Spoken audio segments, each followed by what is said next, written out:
back to your book for a moment. Who is your book written for? Is it written for a beginner? Is it written for somebody who's already on a path? Is it written for somebody who doesn't even know the path exists? Who's it written? It's written for me. It's written for people who may be on some kind of spiritual journey, may be on some kind of secular meditative journey, may have no spiritual journey whatsoever and hate the very idea of it. It's written for people who I just felt the way I felt, not necessarily as overwhelmingly miserable as I was in the beginning, but people who maybe felt they never fit in specifically with any sort of tradition or path, or have always been sort of turned off by certain aspects of traditional Buddhism or the more woo-woo sounding meditation, which, as I get older and as I practice more, I've softened quite a bit my stance on, every meditation has to have provable scientific results that we can see in an fMRI. If I can't tell what my brain is doing during a meditation, then it's not going to have practical real world results.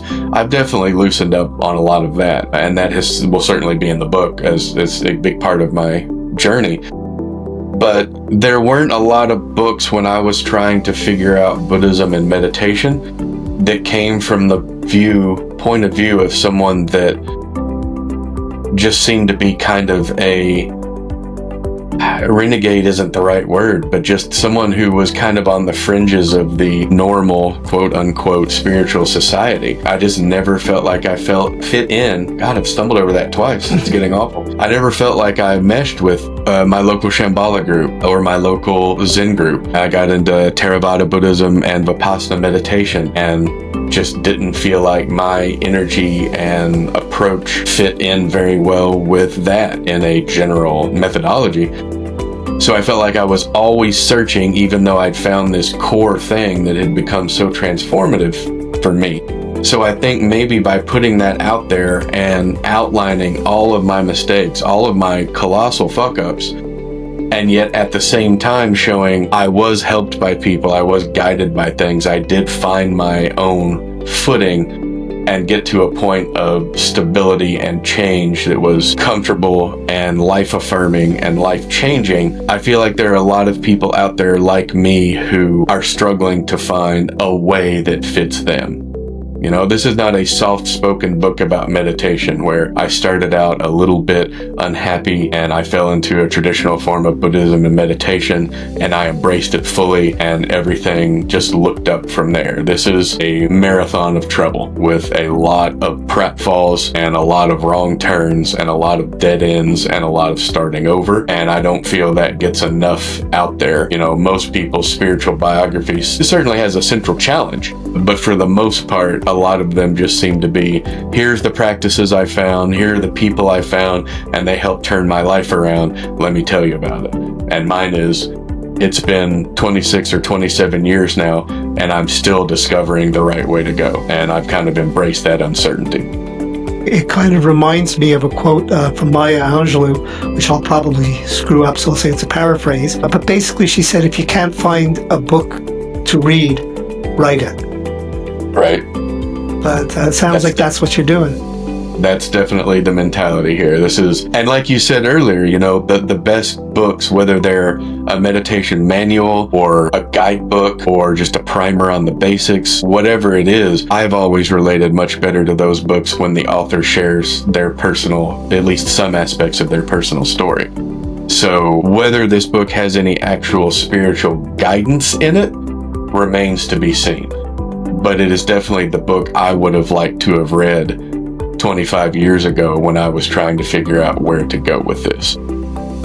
Is there any quote or passage in the work you've written so far in this book that hit you hard, that hit you the hardest while you were writing it? I feel like there is, but because I tend to sort of fire and forget when it comes to writing and teaching.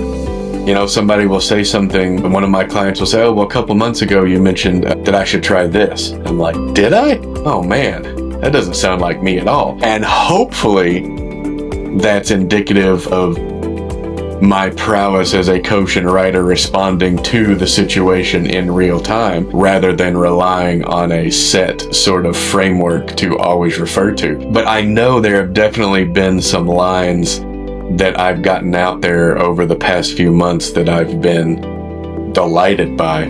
But of course, now that you've asked me directly one-on-one, I'm not going to be able to. If you had to describe enlightenment using a rap lyric or a movie quote, what would it be? Man, I posted this on social media a couple months ago. There's a quote from King of the Hill from Hank Hill where he's talking to someone. I believe it was some kind of spiritual person that they were portraying as, just kind of a new age jackass. I don't remember if it was a yoga teacher or what. But Hank Hill said, yeah, everything's one way and then it's exactly the other way. I get it. And that pretty much for me describes everything about the spiritual and meditation path. Is, for me, the biggest part of it is becoming comfortable with paradox, right? So today in my practice, everything is this way. And tomorrow when I sit down to practice, it somehow is the exact opposite. And I just had to get comfortable with that. Sounds a little Zen to me. It does sound quite a bit Zen. So here's another one. If your book had a soundtrack, what 3 songs would be on it?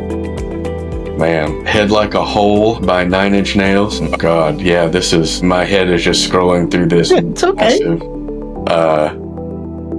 Definitely something by Rancid. I can't remember the name of the song that is flitting through my head. This is sort of like that thing where you're at a party and you meet someone who's also into like horror movies, and they're like, well, what are your top 5 favorite horror movies? And all of a sudden you can't think of a single horror movie, even though you watched 4 earlier in the week.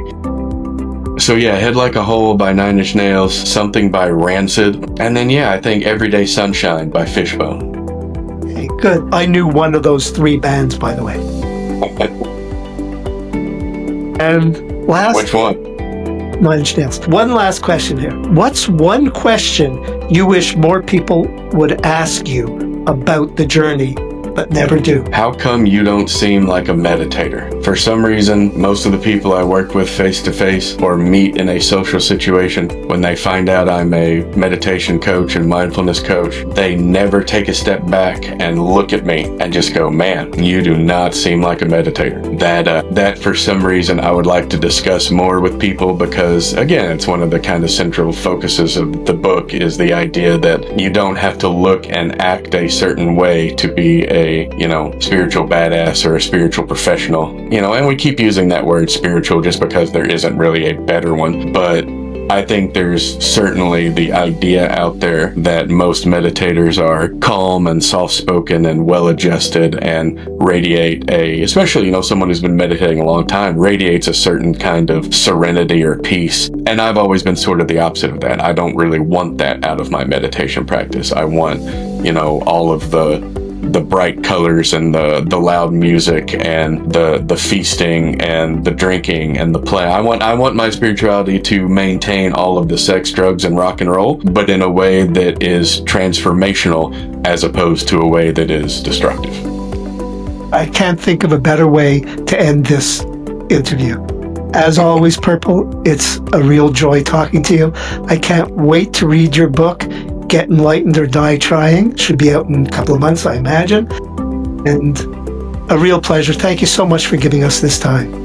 Thanks, Mitch. I had a great time.